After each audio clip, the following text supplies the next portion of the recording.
Namaste everyone, welcome back to Suvi English channel. In today's video, I am going to discuss a poem titled Refugees Blues written by W.H. Auden. Before we start our discussion, let us first understand the title. What does Refugees Blues mean? Refugees are the people who have lost their homes, the homeless people. So refugees blues means blues refers to a literary term that means a song, a melancholic song, that means a sad song. Refugees blues means refugees song. So in this poem, the people who have lost their homes sing their song. They express their pain, they express their miseries in their song. So refugees blues means refugees song. Blues means sad song, melancholic song. So in this poem, the refugees express their miseries, express their pain of losing their homes. So before we start our discussion, let's first learn about the author W.H. Auden. W.H. Auden was a famous poet from England. He was born in 1907. He was writing about war, politics, love, and the struggles of the people. He was a student and later a professor of poetry at Oxford University. He studied at Oxford University and later he also became professor in the same university. And now let's know about the poem. W.H. Auden's poem Refugees Blues, which was written in 1939, talks about the difficult life of Jewish people, Jewish refugees who were forced to leave Nazi Germany. The poem is written like a sad song. Blues means sad song, melancholic song. And this poem shows the feelings of loss, rejection, and fear. And the speaker in this poem, who is also a refugee, talks to his loved one, that is, near one, dear one, about their struggles to find a safe place to live. And in the poem Refugees Blues, the poet highlights the lost and the pathetic state of German Jewish people who had to flee, that means who had to escape from their homes and seek refuge in other countries due to the rise of Hitler and Nazism and the laws depriving them of their right to live. So due to these, the refugees had to leave their country. And the refugees in the poem sing of their agony and pain of homelessness. And if you look at the background, the Jews in Germany were forced to leave due to the ill treatment, discriminatory laws, violent events, and the intense social pressure, especially after the Nazi rule came to power in 1933. Nazi rule came to power in 1933 when Hitler became the leader of Germany in 1933, and Jews started facing many unfair laws. They lost their jobs, they were treated badly by the government. So Jews were forced to leave because of these unfair laws, violence, and the constant threat of being killed. Let's look at the first stanza. In the first stanza, the speaker says, say this city has 10 million souls. Some are living in mansions, some are living in holes. Yet there is no place for us, my dear. Yet there is no place for us. In this stanza, the poet is expressing his pain, agony because of the homelessness. They are deprived of homes. Now he says in this poem, there are many people in the city, approximately 10 million souls, 10 million people are living in a city, and some people are living in big houses and some people are living in small houses, but for these refugees there is no place. He is expressing that pain in this song. So this is about the first stanza. Now let's look at the second stanza. Once we had a country and we thought it fair. Look in the atlas and you will find it there. We cannot go there now, my dear, we cannot go there now. So he is talking about the past.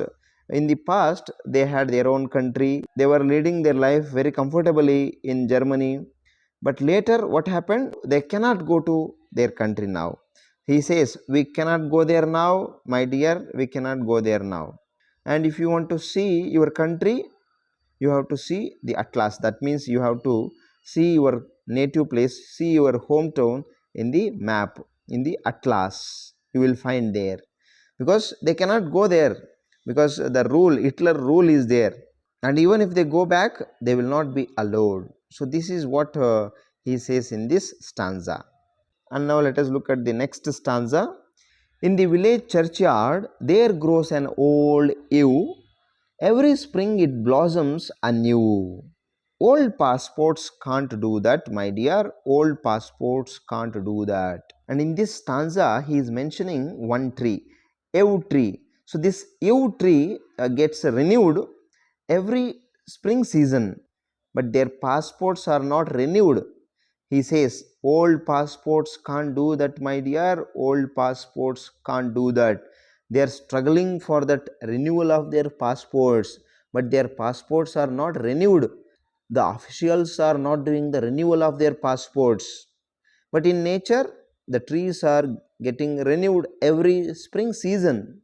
So this is the pain that he is expressing in this stanza.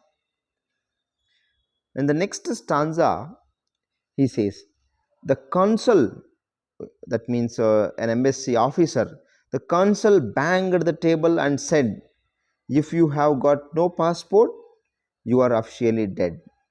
But we are still alive, my dear, but we are still alive. In this stanza, the speaker says, whenever the refugees go to the other countries, they are not allowing, because their passports are not valid, their passports are not renewed. So whenever the refugees go to the other countries, they are said that their passports are invalid, and the consul, that means an embassy officer, he says, if you have got no passport, you are officially dead. So in this stanza we understand that the refugees have experienced that injustice, and when they approach the other countries, they are not allowed. So this shows their pathetic condition. So this is what we see in this stanza. Now let's move on to the next stanza. Went to a committee, they offered me a chair, asked me politely to return the next year. But where shall we go today, my dear? But where shall we go today? The speaker says that he has gone to some commission, he has gone to some office, some organization for some compensation, for some solution to this problem. They are homeless and they seek some shelter. So he goes in search of some compensation or some solution. But the officers asked him to sit in a chair, but politely they asked him, they told him to come the next time, the next year. So that shows that those officers also were not ready to help the refugees. So the speaker says that they cannot go anywhere. So no country is allowing them, and they are not allowed to remain in Germany. So where shall we go today, my dear? Where shall we go today? No country is allowing us, no country is welcoming us, and we are not allowed to stay in Germany. So we are forced to leave. Where shall we go, my dear? Where shall we go? So this is what the speaker expresses in this stanza. In the next stanza, we see the speaker sharing his experience. He says, came to a public meeting. The speaker got up and said, if we let them in, they will steal our daily bread. He was talking of you and me, my dear. He was talking of you and me. So he shares this painful experience. He came across an incident in a city where the refugees wanted to take shelter. There was a public meeting, and in the public meeting, one of the speakers stood up and he was saying that they would not let the strangers. Why would they not let the strangers? If they let the strangers come in, the strangers would steal their daily bread. That means their employment, their food. So they did not have any compassion, any sympathy for the refugees. And the speaker is now discussing this with his near one, dear one. That means his fellow refugee. And in the next stanza, thought I heard the thunder rumbling in the sky. It was Hitler over Europe saying, they must die. We were in his mind, my dear, we were in his mind. And in this stanza, the speaker shares one more experience. He was attending a meeting, and in the meeting, someone was roaring like a thunder. It was Hitler, and Hitler was saying in his speech, he was mentioning that they must die. Who must die? He was saying that refugees must die. So the refugees were targeted by Hitler, and he wanted to kill them. And learning this, the refugees felt very sad, right? And in the next stanza, saw a poodle in a jacket fastened with a pin, saw a door opened and a cat let in, but they were not German Jews, my dear, but they were not German Jews. In this stanza, the speaker is expressing his pain because of injustice done to the refugees, because the dogs, poodle means dog, the poodle, the dog is left free, it is given freedom, and cat is welcomed in all the houses, dog is welcomed, the dog is given freedom, the cat is given freedom. But why were they given freedom? Because the dog and the cat were given freedom because they were not German Jews. If they were also German Jews, they also would have lost the freedom, my dear. They were not German Jews, so they had the freedom. But we are German Jews, so we do not have any freedom. And the next stanza, went down the harbor and stood upon the quay, saw the fish swimming as if they were free, only 10 feet away, my dear, only 10 feet away.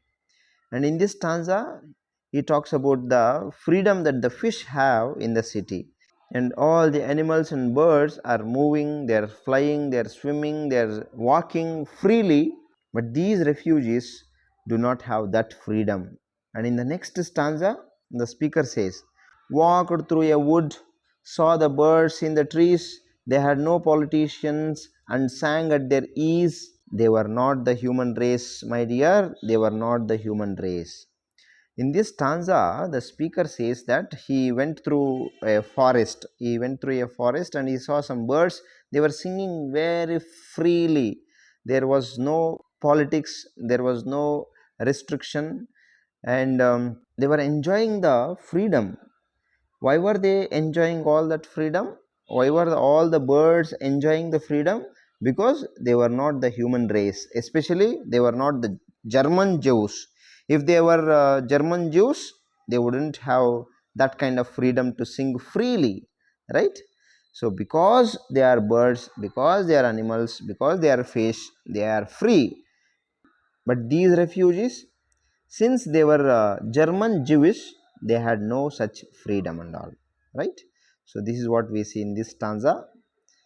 And in the next stanza, we see, dreamed, I saw a building with 1,000 floors, 1,000 windows, and 1,000 doors. Not one of them was ours, my dear, not one of them was ours. So in this stanza, the speaker says he had a dream, and in the dream he saw a building. It was a huge city, and in the city there were some huge buildings, and no building belonged to these refugees. And the next stanza, went down the station to catch the express, asked for 2 tickets to happiness, but every coach was full, my dear, every coach was full. And in this stanza, the speaker says that he went to railway station to get 2 tickets, but there also there was no space. Every coach was full. Wherever the refugees moved, wherever the refugees went, there was no space. They were not welcomed by any people, any countries. They were not at all finding place there, they were not at all finding shelter there. So that shows their pain. And in the last stanza, the speaker says, stood on a great plain in the falling snow, 10,000 soldiers marched to and fro, looking for you and me, my dear, looking for you. And this stanza shows how dangerous their situation was. They were in very danger because there were 10,000 soldiers marching everywhere, searching for these refugees, and these refugees had the fear that they would be killed because they had heard a speech by Hitler. The leader Hitler said that refugees must die. So, in this way, the refugees express their pain, express their miseries in this song, Refugees Blues. That means Refugees Song. So, this is all about the poem Refugees Blues.